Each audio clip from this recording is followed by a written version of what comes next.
स्वामी देव सवितर दुरितानि पराशुव यद्भद्रं तन्नयाशुव। ओम शांति शांति। परमादरणीय मंच संचालक महोदय, सह प्रधानाध्यापक, हमारे बिहार शरीफ से आए हुए विभिन्न शैक्षिक संस्थानों के डायरेक्टर, प्राचार्य, हमारे जो है लुटौत गांव के विकास सर तो चले गए, महेंद्र बाबू, सरजुग बाबू, विनोद सर और हमारे बीआरपी जो है बीपीएम सर जो चेवाड़ा बीआरसी का अभी सारा बीओ का सारा कार्य यही करते हैं। तो यहाँ जो है विषय दिया गया है शिक्षा में समय का महत्व। शिक्षा क्या है, इसके बारे में आचार्य शंकराचार्य ने लिखा है कि जो आत्म साक्षात्कार सिखाती है वह शिक्षा है।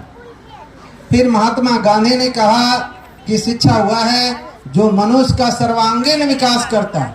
माने मनुष्य के सर्वांगीण विकास में शिक्षा का बड़ा महत्व है और जो भी विकास करना चाहते हैं उसको शिक्षा, दीक्षा और परीक्षा से गुजरना आवश्यक। ये तीनों चीज उसके जीवन में महत्वपूर्ण है।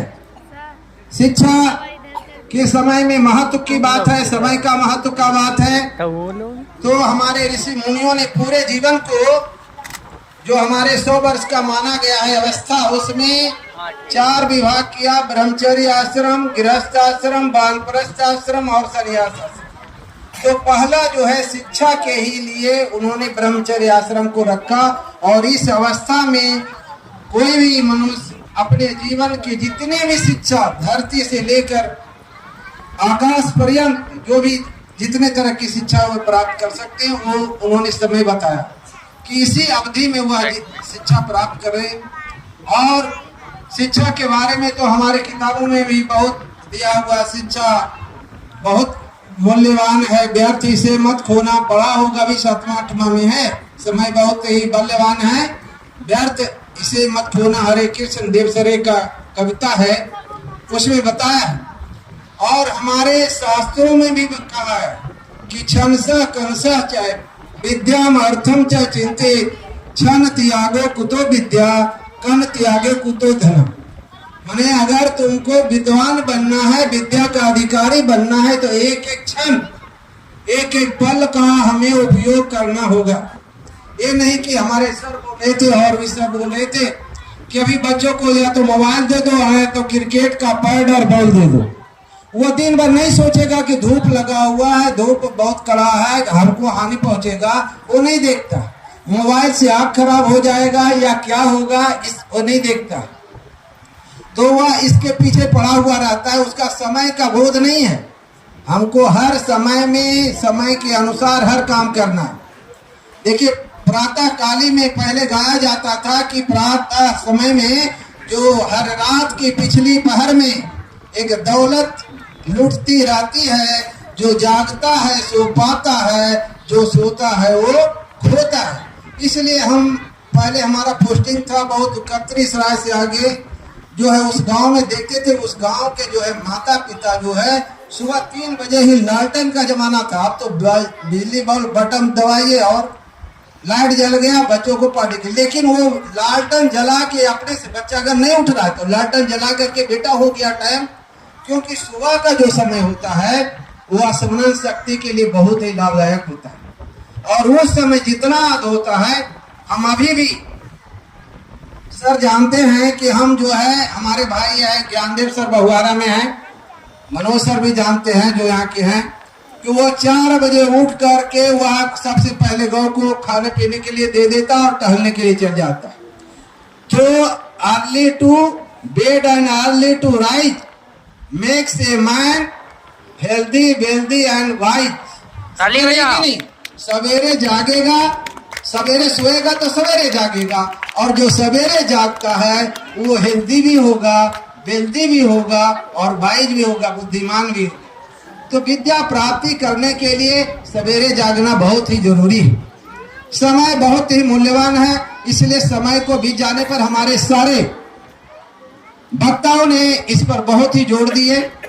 मैं कम से कम समय में यह बताना चाहता हूं कि बच्चे सवेरे उठने का प्रयास करें, उससे तुम्हारा स्वास्थ्य रहेगा, क्योंकि हेल्थ इज वेल्थ। सवेरे उठेगा तुम्हारा हेल्थ अच्छा रहेगा, और सवेरे उठेगा तो जो भी काम करने वाला किसान जो है सवेरे उठता है तब वह उसका खेती करता है तो धनवान होता है, और जो विद्या प्राप्ति करने में लगा हुआ है तो जो है विद्या सबसे महान धन है। विद्या को ना चोर चुरावे भाई, हिस्सा बांट ना पावे, विद्या उत्तम धन का। 8वां में जो है दिया हुआ विद्या एक चैप्टर है, उसमें दिया हुआ है ना चौरहार्यम ना राजहार्यम ना भ्रातृभाज्यम ना च भारकारी वै कृते व्याते नित्यम वर्धते विद्या धन सर्वधनम प्रधानम।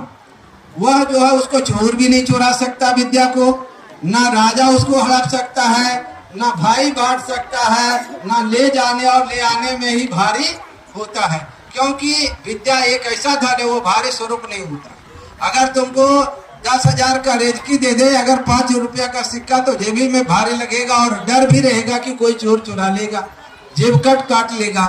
लेकिन विद्या ऐसा धन है ज्यों ज्यों बांटे त्यों बढ़े, बिन बांटे घट जाए। बहुत सा विद्यार्थी सोचता है कि हम ये जानते हैं उसको नहीं बताएंगे।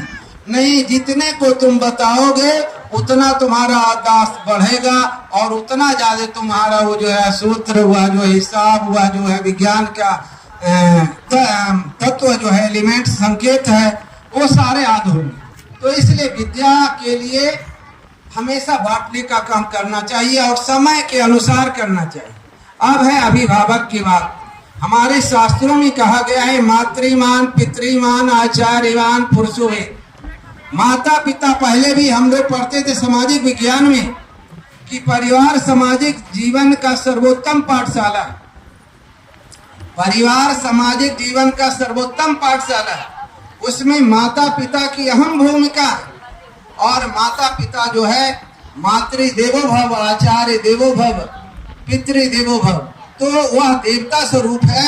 और एक बच्चों को एक बात और बोलेंगे कि वह माता पिता का बहुत सवेरे सवेरे उठकर आशीर्वाद जरूर ले, क्योंकि प्रातः काल उठ के रघुनाथा मात पिता गुरु नावय माता। माता पिता गुरु से जो आशीर्वाद लेता है उसको 4 चीज मिलता है। अभिवादन शीलस्य नित्यम वृद्धे पशु बिना चत्वारि तस् वर्धन्ते आयु विद्या यशो बलम। ये 4 चीज फ्री में मिलता है निःशुल्क। इसलिए माता पिता का कर्तव्य है। हमारे सत्यार्थ प्रकाश में महर्षि दयानंद ने लिखा है मातृ शत्रु पिता बैरी योन बालो न पाठिता न शोभते सभा मध्य हंस मध्य बको यथा। अरे माता हुआ बैरी है, शत्रु है, और पिता बैरी है जो अपने बाल बच्चे को नहीं पढ़ाता। इसलिए हमारा पढ़ाना कर्तव्य है। माता का यह कर्तव्य है कि हमारा बच्चा जो है स्कूल जाए और समय पर जाए और समय के अनुसार ही काम करे। दिन भर खेलते नहीं रहे, खेलने के बहाने से न निकल जाए, जैसा कि हमारे अनुभवताओं ने कहा। तो इस तरह से अभिभावक का इसमें बहुत महत्व है। मैंने संक्षेप में समय के महत्व और अभिभावक का जो कर्तव्य है बच्चों को स्कूल भेजना और समय के अनुसार उसकी सफाई कर देना, कपड़ा। बहुत सा लड़का बिना नहाए हुए अभी भी चला। मैंने पूछा कि गर्मी का दिन आ गया सर, गर्मी के दिन आ गया तुमको नहा के आना चाहिए, लेकिन एक गार्जियन का कर्तव्य है, माता पिता का कर्तव्य है। माता पिता का कर्तव्य सिर्फ जन्म देना नहीं, माता पिता का बहुत बड़ा कर्तव्य है। और जहाँ की माँ सबसे अच्छा होता है। नेपोलियन से पूछा गया कि हम अच्छा राष्ट्र कैसे बना सकते हैं, तो उसने कहा give me a good mother I shell give you good nation. तुम हमें अच्छी माँ दो, मैं तुम्हें एक अच्छा राष्ट्र दूंगा। यानी माता जो है राष्ट्र निर्माता है। इसलिए आप लोगों का बहुत कर्तव्य है। इसी शब्दों के साथ संक्षेप में कहते हुए आप सभी को बहुत बहुत धन्यवाद। आपका बहुत बहुत धन्यवाद। आप अच्छी तरह